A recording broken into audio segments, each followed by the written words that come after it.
Assalamualaikum warahmatullahi wabarakatuh. Perkenalkan, nama saya Maudatul Aulia dengan NIM 667025134 dari kelas 1F. Di sini saya akan membahas satu jurnal Bung Yebi yang judulnya itu Aktivisme Warga dan Negara dalam Kerusakan Lingkungan di Lebak, Banten.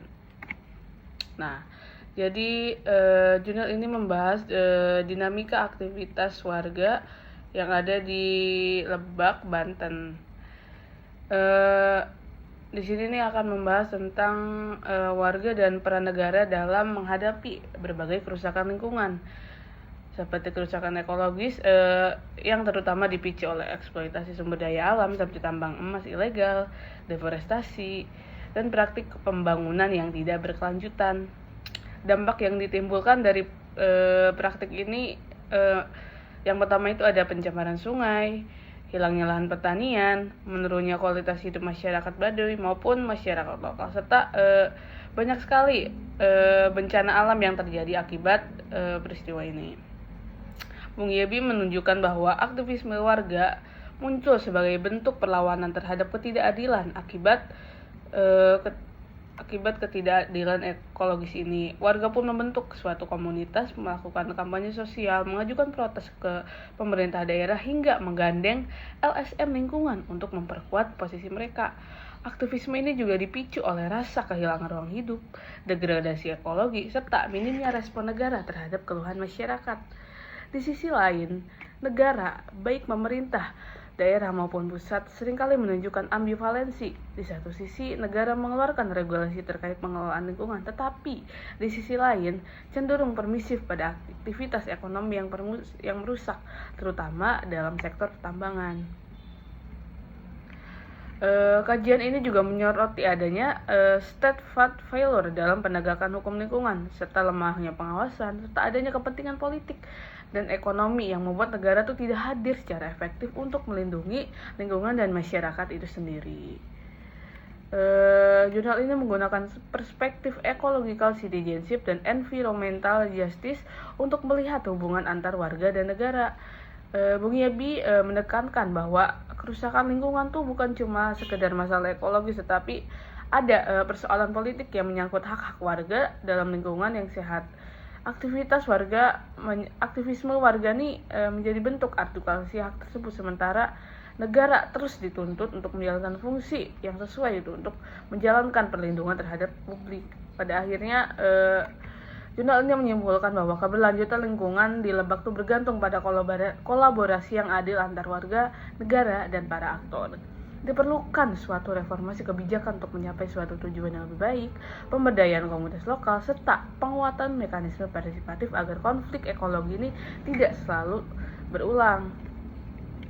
Kemudian saya akan membahas 5 jurnal internasional. Yang pertama itu ada yang judulnya Agrarian and Environmental Movement.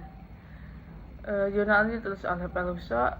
Jurnal ini membahas tentang menganalisis histori bagaimana gerakan agraria dan lingkungan tuh saling bersinggungan dari eranya,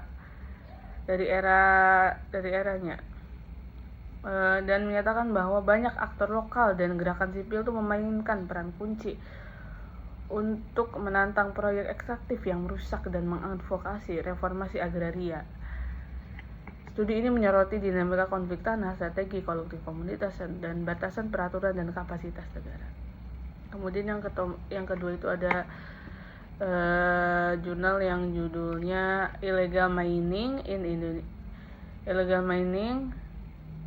Indonesia Need for Robust Legislation and Enforcement.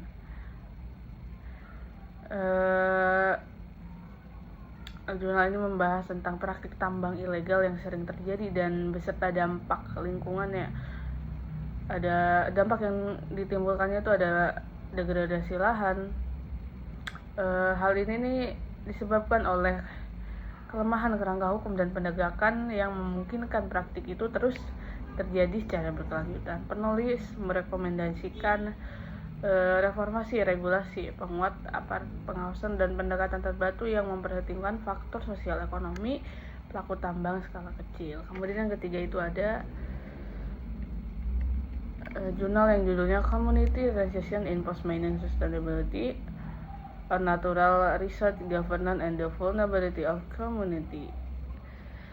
Jurnal ini membahas bagaimana tata kelola sumber daya dan kebijakan publik itu mempengaruhi secara langsung kerentanan komunitas pasca ekstraksi, menekankan bahwa kebijakan yang lemah dan hubungan negara korporasi dapat meninggalkan komunitas tanpa pemulihan lingkungan dan alternatif mata pencaharian. Kemudian yang keempat itu ada jurnal yang judulnya Mercury Contamination and Human Health Risk by Artisanal Small Scale Gold Mining SGM, yang ditulis oleh Agustiani. Jurnal ini membahas tentang penelitian di lapangan yang mengukur kontaminasi pada air, tanah, sedimen, ikan, dan tanaman di area SGM, dan menemukan banyak kadar merkuri yang melampaui batas aman di beberapa sampel dan menguraikan risiko kesehatan yang mungkin dialami oleh masyarakat. Kemudian yang terakhir itu ada jurnal yang judulnya Artisanal and Small Scale Gold Mining Activities in Indonesia, Environmental and Socio-Economic Impacts. Di jurnal ini dibahas tentang penelitian lapangan tentang praktek SGM di berbagai lokasi Indonesia, menjabarkan berbagai dampak pencemaran dan berbagai risiko sosial ekonomi bagi komunitas, serta berbagai kendala kebijakan, menunjukkan bahwa meskipun komunitas sadar akan kondisi risiko lingkungan, faktor ekonomi dan keterbatasan itu membuat praktik itu terus berlanjut.